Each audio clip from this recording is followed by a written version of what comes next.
E aí pessoal, beleza? De boa, aqui é o professor Eduardo aí de filosofia, gravando aí a última aula aí sobre os três filósofos pré-socráticos, né? Aliás, os três filósofos socráticos, né? Sócrates, Platão e hoje vai ser do Aristóteles, belezinha? Pra gente encerrar aí as três videoaulas aí sobre esses assuntos, esses filósofos aí extremamente difíceis aí, né? Eu tô gravando essas aulas para ajudar vocês. Beleza, então vamos lá.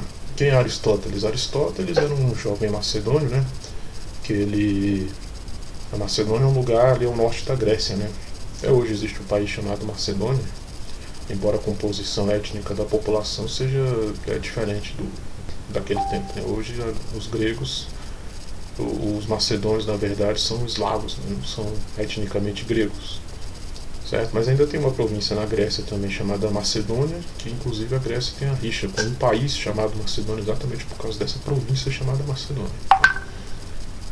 Enfim, então a Grécia, a Macedônia existe até os dias atuais. Aristóteles era desse lugar, é da Macedônia, né? Vamos lembrar, o Platão, ele tinha a academia dele, né, de filosofia, né, a escola de filosofia dele, e obviamente ele aceitava alunos de fora. Aristóteles foi um desses alunos, só que tinha um problema. O Platão dizia que a pessoa tinha que saber matemática, né? Só que Aristóteles não sabia de matemática, não sabia nada. Então ele tentou entrar na academia de Platão e acabou entrando, né? E Platão com certeza não se arrependeu, porque o Aristóteles ele se revelou um aluno extremamente brilhante, né? E se tornou inclusive professor na academia de Platão, né? Durante anos e anos e anos e anos. Até o momento em que o Platão faleceu, né? Morreu, né? Aí começou a sucessão para ver quem ficaria na direção da academia de Platão. Aí o que acontece?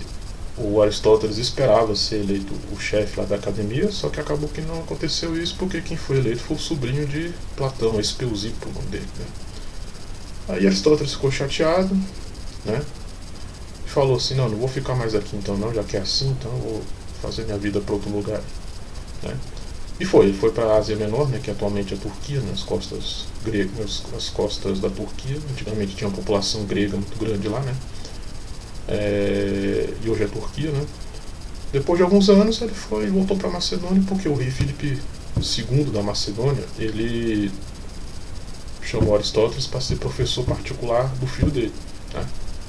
O futuro rei Alexandre o Grande. Lembremos que antigamente não tinha educação pública, né? Como hoje é direito de todo mundo ter educação pública, né? Para si e para seus familiares, para sua família, para seus filhos. Naquele tempo não existia isso. Veio do século XIX para cá, né? Esse entendimento de que todo mundo tinha que ser educado, né? Todo mundo tinha que estudar. Antigamente não tinha isso, então só as pessoas ricas estudavam, né? E pagavam professores particulares para os seus filhos. Foi o que o rei Filipe II da Macedônia fez com o seu filho, né? Pagou o filósofo, né? Aristóteles, no caso, para dar aula para o filho dele, né? E assim foi até o rei Filipe II da Macedônia morrer, né? Alguns dizem que o próprio Alexandre que matou o próprio pai, né? E Alexandre assumiu o poder. Então Aristóteles, após isso, falou, não, agora que eu já cumpri minha função aqui, eu vou voltar para Atenas, né? Após Atenas e a Grécia todas serem conquistadas por Alexandre, né? E vou fundar a minha própria academia de filosofia, minha própria escola de filosofia, vai ser o Liceu, o nome dela, né? E é interessante notar que antigamente os colégios chamavam-se liceus, né? Liceus, os colégios de ensino médio. Na França, por exemplo, até hoje é assim, né? Os colégios são chamados de liceu. Exatamente porque eles derivam a origem do seu nome, liceu, da escola de Aristóteles, né? Beleza, então Aristóteles era uma pessoa muito assim, polímata, né? E que é polímata, é uma pessoa que tem vários gostos, executa várias áreas diferentes do conhecimento. Aristóteles é uma dessas pessoas, então ele se interessava por tudo: biologia, química, física, astronomia, astrologia, filosofia, matemática, o que você puder imaginar de ramo do conhecimento, se você for investigar, tem um dedo de Aristóteles ali, né? Ele ajudou ali aquela área do conhecimento a se desenvolver praticamente. Aí beleza, o que aconteceu? Durante as campanhas de Alexandre, que ele foi conquistando tudo, né? Conquistando a Grécia, Egito, Turquia, Iraque, Síria, Pérsia, praticamente todo mundo conhecido, todo mundo antigo conhecido na época, né? Alexandre, ele sempre, quando ele viu alguma coisa que não era familiar ao mundo grego, ele sempre, alguma coisa exótica, ele considerasse exótica, né? Ele mandava sempre os materiais para Aristóteles, né? Para quê? Porque ele sabia que o mestre dele se interessava por ciências, né? Aristóteles foi um grande cientista, um grande filósofo, um grande tudo, e mandava para ele analisar, né? Então, olha só, achei uma planta incomum aqui que a gente não conhece, manda para Aristóteles. Aristóteles ia lá e ia analisava e escrevia nos livros dele, olha, essa planta é assim, assim, assim, tal. Né? Então, vocês verem, ter ideia da importância de Aristóteles aí para filosofia antiga e também para o mundo, né, de forma geral. Né? Pra vocês terem ideia, a ideia da Terra plana não foi invenção de Aristóteles. Entretanto, ele abraçou essa ideia, né, essa explicação como a mais viável na mente dele para explicar o sistema solar, os planetas, a posição do Sol e tal. E o Aristóteles era tão respeitado, né, é tão respeitado até os dias atuais, que essa concepção baseada na autoridade de Aristóteles se manteve durante mais de 1000 anos. Né? Se for pensar, até hoje em dia tem muita gente que acredita ainda na Terra plana, essas coisas todas aí, né? Hoje nós sabemos que não é plana, né? Sabemos que é esférica, né? Não uma esfera perfeita, um geóide, né? Uma esfera achatada nos polos. Né? Mas certamente não é plana a Terra, né? Nem a Terra está no centro do sistema solar como ele achava que estava, né? É o Sol que está, não a Terra, né? Enfim, mas Aristóteles, para vocês terem ideia da repercussão das ideias de Aristóteles no decorrer da história, né? Então, na Idade Média, o pensamento aristotélico, a partir de um determinado momento, reinou absoluto, né? Em todos os aspectos. Beleza, aí, infelizmente, Alexandre o Grande, né? Que era aquele que protegia bastante Aristóteles, né? Acabou falecendo na antiga cidade da Babilônia, né? Que fica localizada no Iraque atual, né? Ele faleceu, no que faleceu, os gregos então se rebelaram contra as tropas macedônias, contra o poder macedônio, né, na Grécia. E Aristóteles, obviamente, por ser macedônio e por ter criado lá o rei Alexandre o Grande, foi visto como inimigo pelos atenienses. Né? Não, esse cara, ele traiu a gente aí, ele ficou do lado do Alexandre aí e tal, né? Então criou aquele clima assim, de desconfiança, de hostilidade em cima de Aristóteles, da sua própria academia. Né? Aí Aristóteles, contam aí as pessoas que ele disse o seguinte, olha só, eu não quero ter o mesmo destino do meu mestre Sócrates, né? Então lembremos, Aristóteles era discípulo de Platão, que por sua vez era discípulo de Sócrates, então Aristóteles também era discípulo de Sócrates. Não quero ter o mesmo destino do meu mestre Sócrates, né, que foi morto aí pelas autoridades da cidade de Atenas, então eu não quero saber disso, eu vou embora daqui, já que o pessoal não me quer, eu também não quero eles também não, né? Então ele se retirou, foi para a ilha de Eubéia, na época era um lugar bem isolado ali no litoral grego, né? E lá ele faleceu. A academia dele, o liceu dele ainda continuou durante muitos anos, né? Até que também acabou desaparecendo aí nos meandros da história e hoje só temos ruínas, né?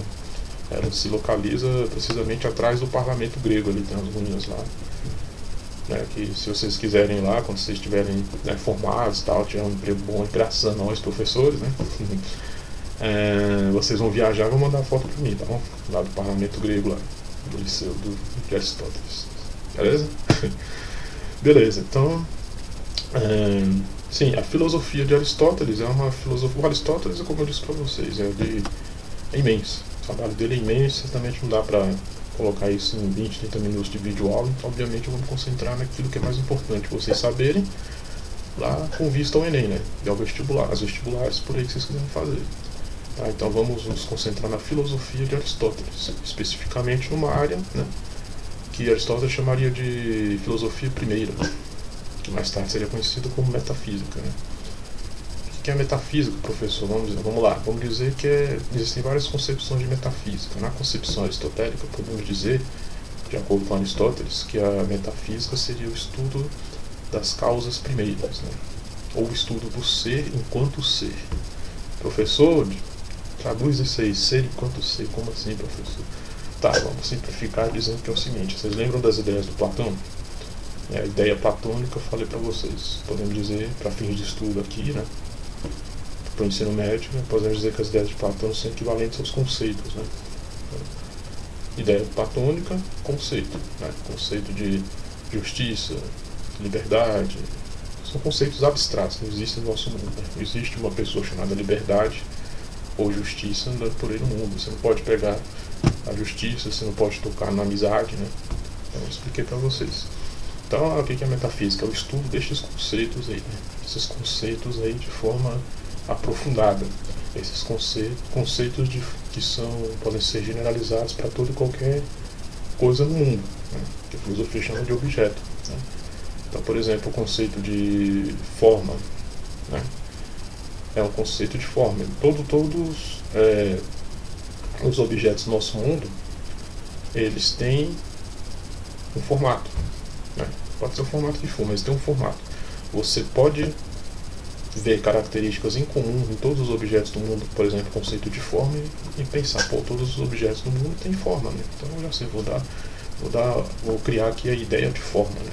Então, isso aqui que é a ideia de forma, a ideia abstrata. Ela nasce a partir de um objeto, né?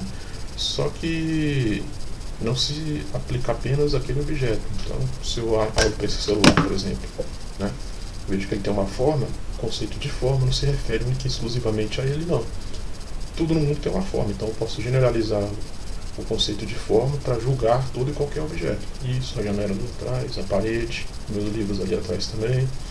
Então tudo no mundo tem forma, né? Então a metafísica é o estudo dessas abstrações, desses conceitos gerais, né? Por isso o nome filosofia primeiro, né? Porque conceitos gerais para Aristóteles vêm antes dos próprios objetos físicos, né, em si mesmos, né? Então por isso o nome metafísica. Beleza, então na apostila que eu dei para vocês consta lá alguns conceitos aqui bem sobre a metafísica da Aristóteles, né, que eu tentei resumir de uma forma para ficar mais fácil para vocês estudarem, né? Então vamos lá, vamos estudar um pouco dessa metafísica aí. O primeiro conceito aqui que eu botei na apostila foi matéria, que eu coloquei como princípio determinado dos seres, aquilo do que o ser é feito, o seu substrato, né? Beleza, então essa é fácil, né? O que é matéria? Aquilo que um objeto é feito. Aquilo do qual o objeto é feito. Então, por exemplo, esse celular aqui que eu mostrei para vocês já, né? Qual é a matéria desse celular? Vários. Tem silício, tem vidro, tem plástico, tem grafite, tem um monte de coisas, de objetos, né, que compõem a matéria pelo qual é formado esse celular, né? Uma estante, por exemplo, pode ser formada como aquela que eu tenho ali atrás ali. Qual é a matéria daquela estante? Né? Madeira, no caso ali compensado, né? Então assim, o que é matéria? É o substrato, o substrato que forma os objetos, é aquilo pelo qual o objeto é formado, é aquilo que digamos assim, é a essência do objeto, né? A estante, por exemplo, qual é a matéria da estante, que formou a estante? A madeira, né? Qual é a matéria que formou aquela janela ali atrás, né? Ferro, né? Então, qual é a matéria da janela? Ferro. A matéria, então, é o substrato do ser, aquilo que forma um ser, né? Matéria, então, é aquilo que forma um ser, aquilo que é composto um ser, né? Beleza? Tranquilão, né? Beleza. Forma, o formato que a matéria assume. Formato que a matéria assume. Beleza também. Qual o formato desse celular meu aqui? Retângulo. Formato retangular. Qual o formato do planeta Terra? Geóide. Como eu falei para vocês, é uma esfera com os polos achatados. Qual o formato de uma moeda? De R$2, €1, por aí. Redonda, né? Qual o formato de uma nota de R$5? Retangular. Qual o formato de uma porta? Retangular. Ou seja, o formato do objeto, né? Então, matéria é aquilo que foi aquilo do qual é composto um objeto. E todo objeto, além de ter matéria, né, além de ser constituído por alguma coisa, né, ele também tem um formato, uma forma. Então, para Aristóteles, o que é forma? Forma é o formato do objeto, seja ele qual for. Beleza? Mole, né? Vou aplicar agora um pouquinho a mais aí, viu? Ato e potência. Ato é a situação atual do ser. E potência é aquilo que você pode se tornar no futuro. Então vamos lá, explicando em miúdos. Vamos pegar um exemplo futebolístico aí, vai. Qual é o ato do Flamengo e qual é a potência do Flamengo? Né? Flamengo, muita gente vai ficar com raiva aí. Qual é o ato do Flamengo e a potência do Flamengo? O ato do Flamengo é ser campeão brasileiro, certo? Do ano passado, 2019. Então o Flamengo foi campeão brasileiro, o ato do Flamengo é ser campeão brasileiro. O que é ato então, professor? O ato é situação atual do ser. Né? Então é como o ser, o objeto, se encontra neste dado momento. Então neste dado momento, às 19 horas e 14 minutos de uma quarta-feira, 27 de maio, o Flamengo, com relação ao Campeonato Brasileiro, que é o campeão brasileiro. Então, o ato, podemos dizer em termos filosóficos, aristotélicos, o ato do Flamengo hoje, agora, é ser campeão brasileiro, certo? Beleza. Isso é o ato, então é a situação atual do ser, como o ser está neste exato momento. Então o Flamengo neste exato momento é campeão brasileiro, beleza? Neste exato momento ele é o título que o Flamengo ganhou também, campeão da Taça Guanabara. Vamos dizer, ele é campeão da Taça Guanabara, beleza. Então nesse momento o ato do Flamengo é ser campeão da Taça Guanabara. Eu nem sei se é Guanabara ou é Taça Rio, enfim, um campeonato desses do Rio. Então nesse exato momento o ato do Flamengo é ser campeão brasileiro com relação ao Campeonato Brasileiro. Então o ato é a situação atual do ser neste momento, beleza? E a potência, o que é a potência? Potência, ela parece com a palavra potencial. Então potência é simplesmente aquilo que um ser pode vir a ser no futuro. A partir do que ele é hoje, ele pode vir a ser determinada coisa no futuro. Então vamos lá, o Flamengo hoje ele é campeão brasileiro. Então o ato do Flamengo é ser campeão brasileiro, certo? Com relação ao Campeonato Brasileiro. Qual é o potencial do Flamengo no futuro? Qual é a potência do Flamengo no futuro? A situação futura que pode ser que o Flamengo alcance no futuro. Então o Flamengo ele pode ser campeão mundial de clubes, né? Ainda não foi. Ainda não foi campeão mundial, mas podemos dizer que ele tem potencial para ser campeão mundial de clubes, né? Uma determinada época aí. Então, potência, o que é? Potencial para determinada coisa pode ser, né? É interessante notar que potência, quando se fala de potência aristotélica, não quer dizer que é só um caminho uno ali, ó. Tipo, por exemplo, eu sou professor de filosofia no momento, meu ato hoje é ser professor de filosofia, sou graduado e tudo mais e tal. Então, eu tenho potência de ser, por exemplo, um mestre em filosofia. Eu sou obrigado a ser professor, a ser mestre de filosofia? Não, eu posso simplesmente abandonar a carreira e ser, sei lá, um economista, um médico, um veterinário, né? Então, são várias possibilidades. O futuro sempre tem várias possibilidades. Você escolhe consoante o seu gosto pessoal, né? Você tem essa possibilidade, eu tenho a possibilidade de ser professor de filosofia, de economista, de veterinário, de médico, posso ser o que eu for, né? Vocês podem ser o que vocês forem, né? O que vocês quiserem. Então, ato é a situação atual do ser. Situação atual do ser. Flamengo campeão brasileiro, certo? Atual campeão brasileiro.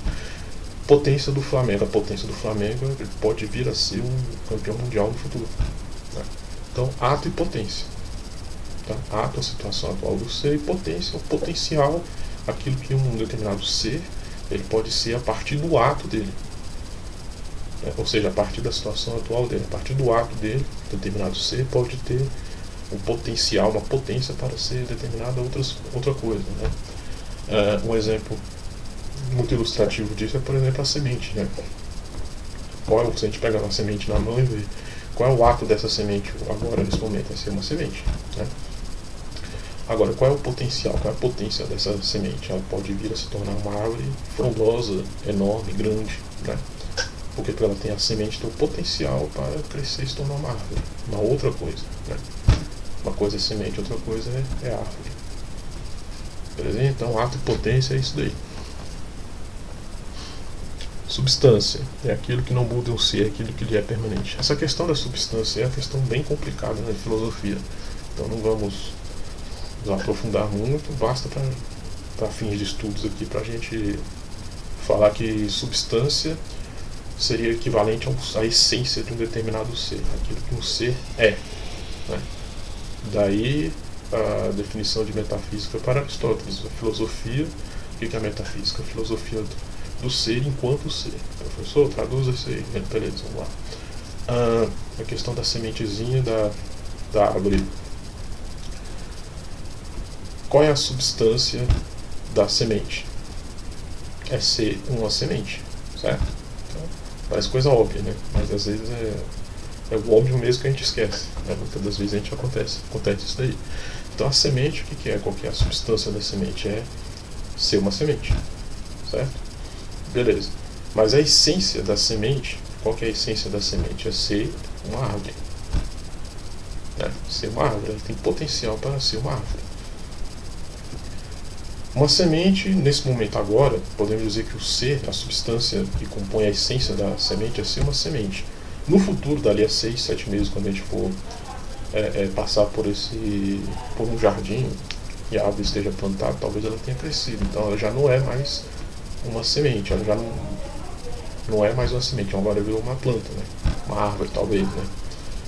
Então a substância da semente já não é mais ser semente, a substância da semente ela teve potência e se transformou em uma árvore, então ela já virou um outro objeto, né? Um outro ser, né? A essência dela de certa forma mudou, né?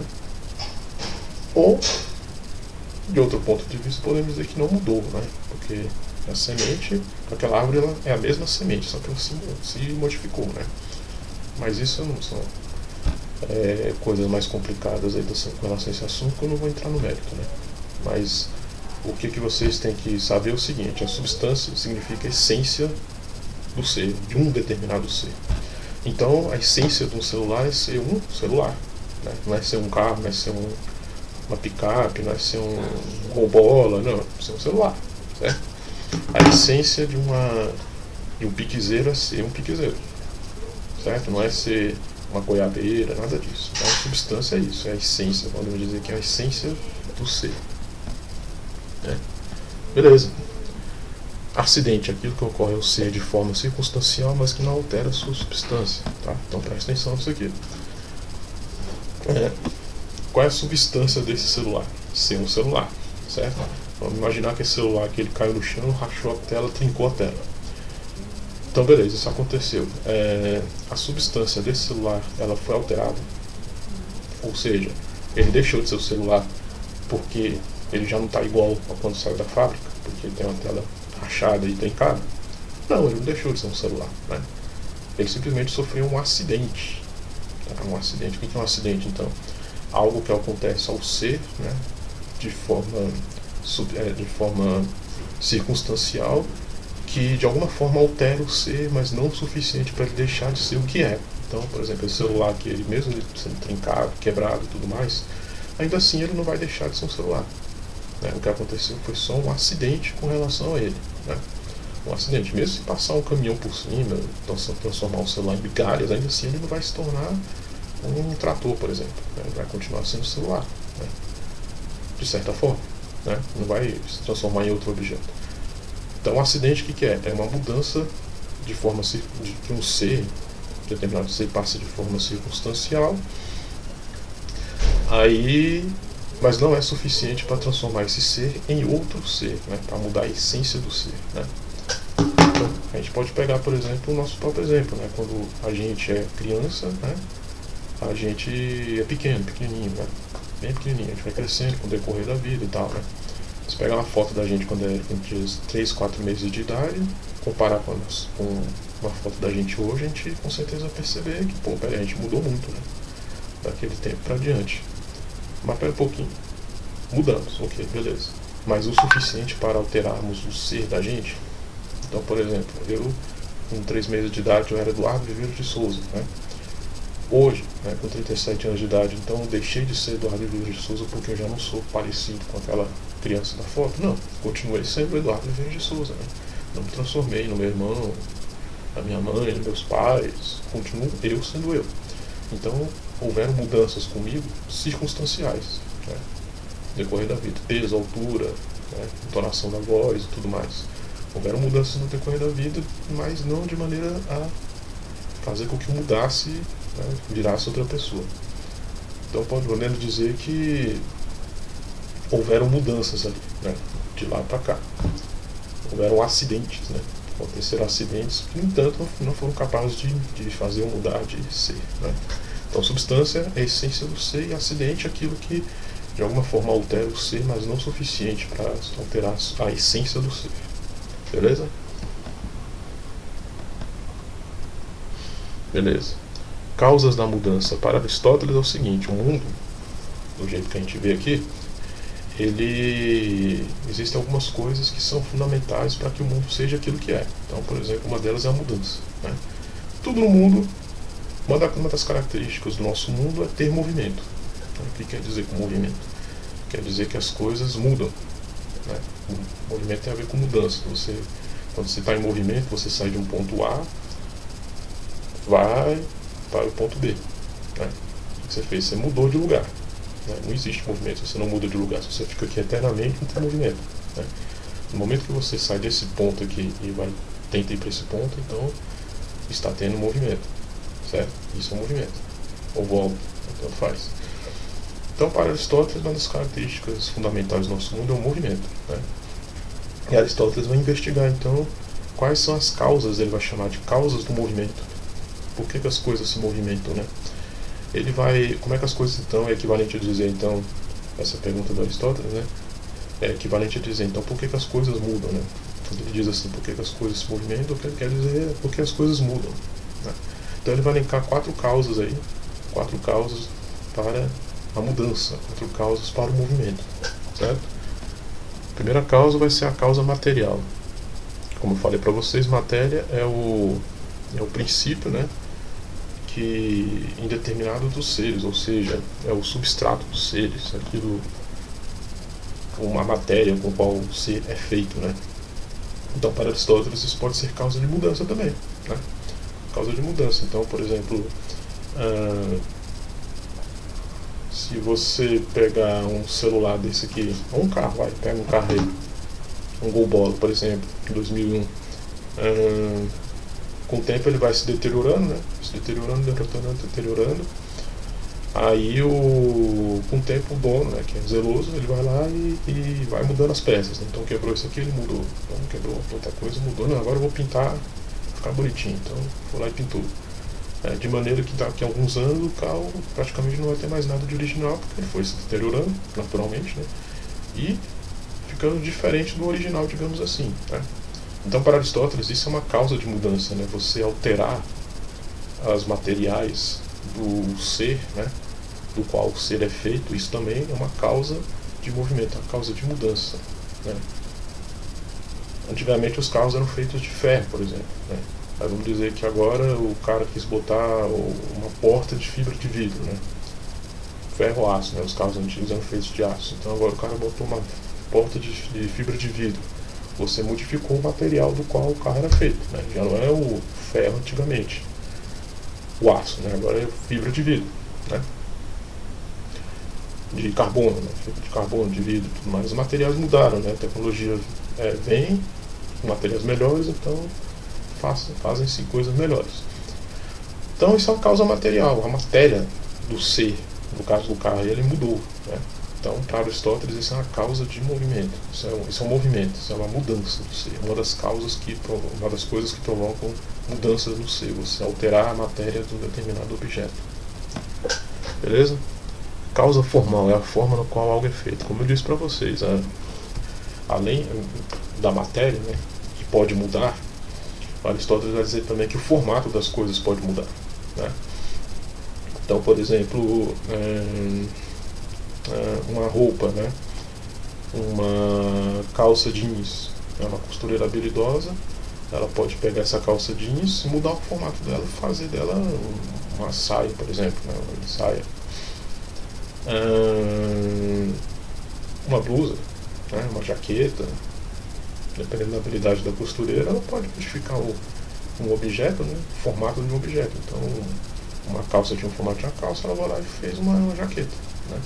Ou seja, houve uma mudança de formato, né? Antes tinha o formato de uma calça, agora tem o formato de uma saia, né?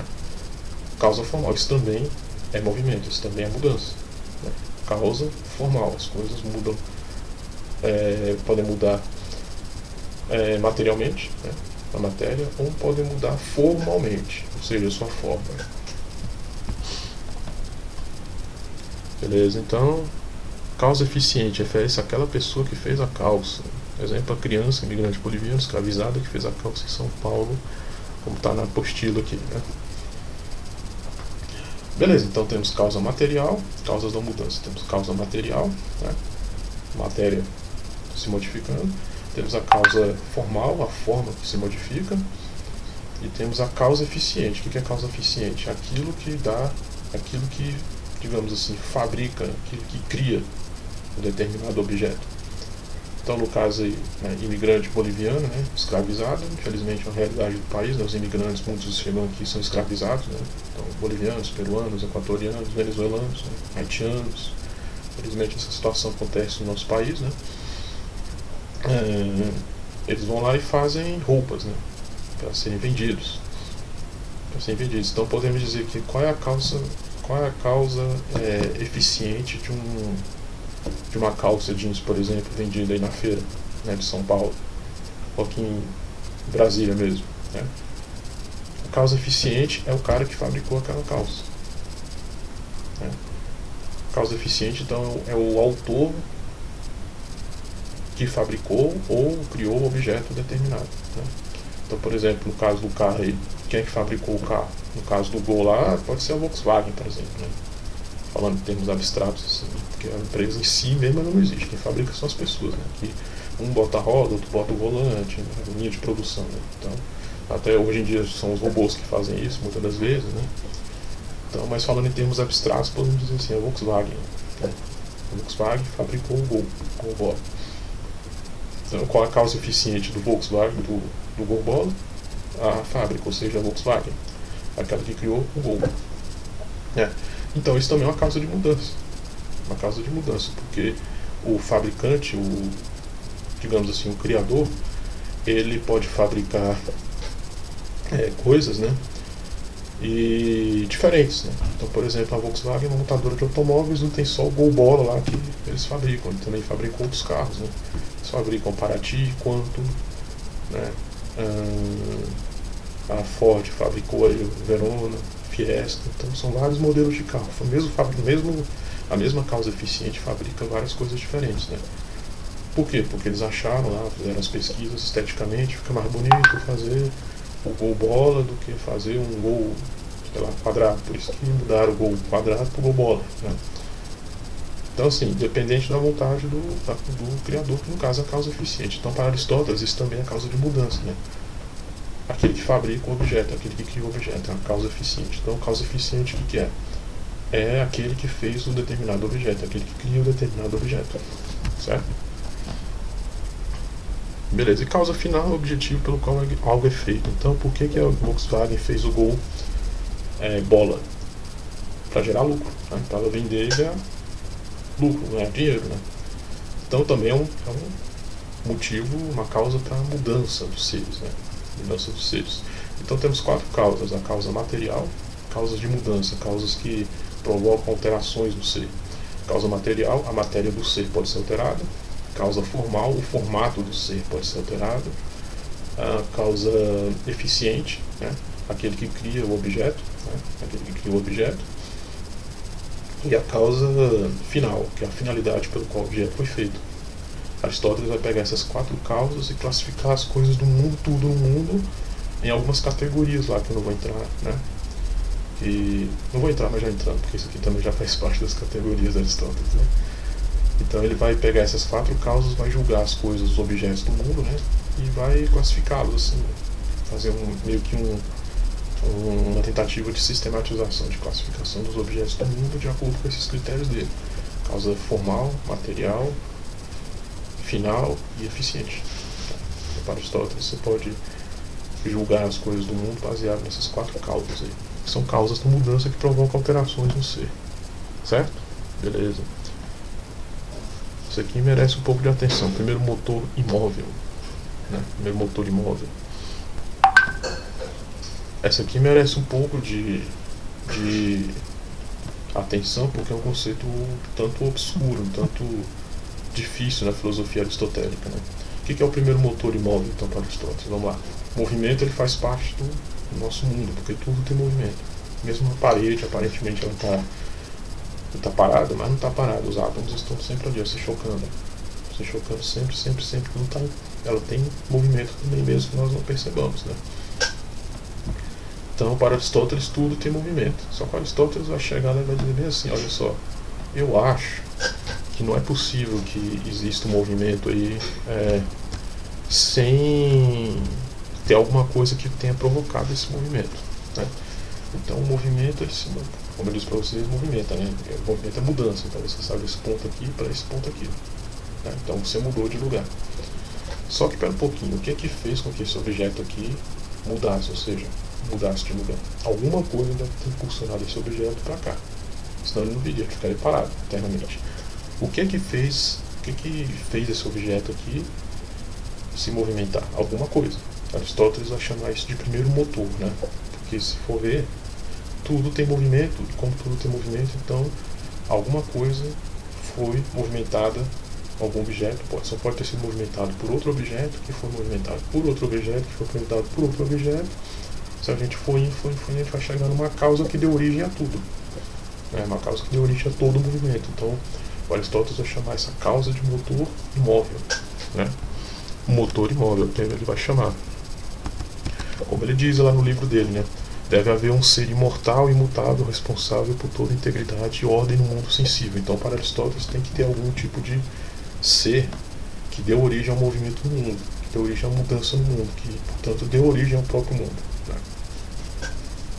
E aqui vale um porém aí.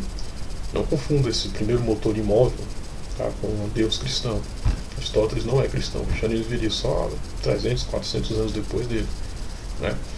Então, se você vê alguém dando aula de filosofia, de teologia, falando, olha, o primeiro motor móvel é Deus, por exemplo, na filosofia de Tomás de Aquino, é Deus, motor imóvel. Não é Deus, tá? É um ser que Aristóteles não sabe que ser é esse, mas ele diz que é um ser eterno, né, e imutável, que ele não se movimenta, mas ele movimenta os objetos, porque é necessário que, se existe um movimento no mundo, então alguma coisa tem que ter criado esse movimento todo, deu o pontapé inicial, digamos assim, né?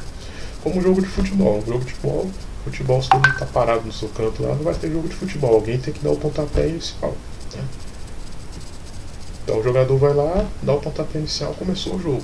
O jogador que deu o pontapé inicial pode ser chamado de primeiro motor imóvel nessa analogia que a gente está fazendo, né? Primeiro motor imóvel, que não é Deus, não é capeta, não é nada disso não, tá? É uma causa que deu origem ao movimento do mundo, que deu origem a tudo no mundo, é o que Aristóteles vai chamar de primeiro motor imóvel, certo? Na apostila escrevia assim: Aristóteles tinha o seguinte raciocínio: tudo tem uma causa, porém deve haver uma causa que deu origem a tudo e que não pode ter sido causado por nada. A esta causa, sem causa, Aristóteles denominou o primeiro motor imóvel. Beleza? E por último, a ética do meio termo, né? Para Aristóteles, tanto o excesso quanto a falta são prejudiciais, daí que ele estabeleceu como princípio ético meio termo, isto é, a moderação. Moderação. Então, para Aristóteles, a coisa é bem simples, né? Comer em excesso faz mal? Sim, faz mal. Não comer faz mal? Faz mal. Então, qual é a chave ali para você se manter vivo, para os alimentos não te matarem? Você ser moderado, comer com moderação. Trabalhar muito faz mal? Sim. Não trabalhar também faz mal para o psicológico da pessoa? Sim, né? A pessoa desempregada, ela se sente inferior, né? Inferiorizada, fica desesperada, não sabe como é que vai botar comida na mesa do filho e tal, da família. Então, também é ruim a pessoa ficar sem trabalhar, né? Então, assim, é ruim. Então, qual é o meio termo ali? Você tem um emprego digno, que atenda às suas necessidades básicas, né? E você possa ser feliz, né? Comprar as coisas que você quiser e tal, etc e tal, né? Então Aristóteles diz o seguinte: olha, nem o excesso é bom, nem a falta é boa. O que é bom mesmo é a moderação, o meio termo ali. Meio termo. Tudo que você fizer na vida, você não pode fazer nem excesso, nem não fazer. Você tem que fazer com moderação. Essa é a chave para a felicidade para Aristóteles, né? Então, Aristóteles dizia que você, para ser feliz, você tem que ser moderado, né? Moderado na hora de comer, na hora de de trabalhar, na hora de em tudo na vida, né? Moderado na hora de julgar as coisas, né? Então você não pode nem, você não vai ser feliz se você sair por aí falando tudo quanto há que as pessoas fazem, né? A famosa fofoca. Mas também você não vai ser feliz se você vê uma injustiça na sua frente e não fala nada, né? Também não vai te trazer felicidade. Você tem que ser bem moderado, você tem que saber julgar situações ali, ó, né? Agora é a hora de falar, agora é a hora de ficar em silêncio, né? Isso é a verdadeira sabedoria, isso é a felicidade, é o que Aristóteles vai dizer, né? Então, eticamente, na ética, a grande contribuição de Aristóteles foi isso, foi introduzir o conceito de moderação, né? Moderação, queremos ser felizes, então sejamos moderados em tudo que nós fizermos. Não vamos exagerar nem muito, né? Mas também não vamos nos privar de uma coisa legítima, né? Que nós poderíamos fazer. Então, nem para lá, nem para cá. Moderação, beleza? Bom, galera, esses são os conceitos de Aristóteles que eu passei para vocês na apostila. Agora vamos responder as perguntas da apostila aqui também. Vamos lá, descreva a matéria e forma. Como eu disse para vocês, né, todo objeto no mundo ele tem uma matéria, que é aquilo pelo qual ele é feito, né? Então, uma estante, por exemplo, é feita de quê? Né? Essa estante aqui atrás, madeira, é a matéria dela. E a forma, né? Qual é a forma dessa estante aqui atrás? Vocês não estão vendo muito bem, mas dá para ver um pouquinho que ela é um tanto quadrada, né? Tá mais para quadrado que para retângulo, né? Então, matéria e forma. O que é matéria? É o substrato, né? Aquilo pelo qual alguma coisa é feita. É a forma, é o formato do objeto. Simples assim. 2. Explique o que é ato e potência. Ato é a situação atual do ser, e potência é o potencial que o ser tem de vir a ser alguma coisa no futuro. Então, ato, situação atual do ser, e potência é aquilo que o ser pode vir a ser no futuro, né? Então, Flamengo, o ato do Flamengo hoje é ser campeão brasileiro, e potência do Flamengo pode vir a ser campeão mundial no futuro. Beleza? 3. Qual a diferença entre substância e acidente? A substância é a essência do ser, aquilo que torna o ser aquilo que ele é, né? E acidente é alguma coisa que é circunstancial ao ser, né? Então, não precisa existir o acidente por ser aquilo que é. Então, por exemplo, esse celular, ele vai... Qual é a substância do celular? Ser celular, né? Ser um celular. Ele não vai deixar de ser celular se acontecer um acidente e deixar ele cair no chão e quebrar, né? Ainda assim vai ficar sem o celular, né? Então, substância, aquilo é a essência de um ser, e acidente é aquilo que acontece a um ser, mas que não chega a ser suficiente para fazer um ser deixar de ser aquilo que ele é, né? 4. Quais são as causas da mudança que levam da potência ao ato, né? Quais são as causas da mudança das coisas, dos objetos? São 4. Causa material, causa formal, causa eficiente e causa final, né? Eu já expliquei para vocês aí. O que é o primeiro motor imóvel? É aquilo que criou tudo no mundo, porque para um movimento existir, então alguma coisa tem que ter provocado esse movimento, alguma coisa tem que ter criado tudo. Então essa coisa que criou tudo, que não é Deus, não é nada, Aristóteles vai chamar de primeiro motor imóvel, certo? Qual é o princípio ético perfeito para Aristóteles? Meio termo, nem excesso nem falta, nem para lá e nem para cá, moderação, meio termo, né? Atitude ética fundamental que vai nos conduzir à felicidade. Belezinha, galera? É isso aí, qualquer dúvida aí vocês falam aí pra mim que eu respondo com prazer pra vocês, beleza? Falou, tchau.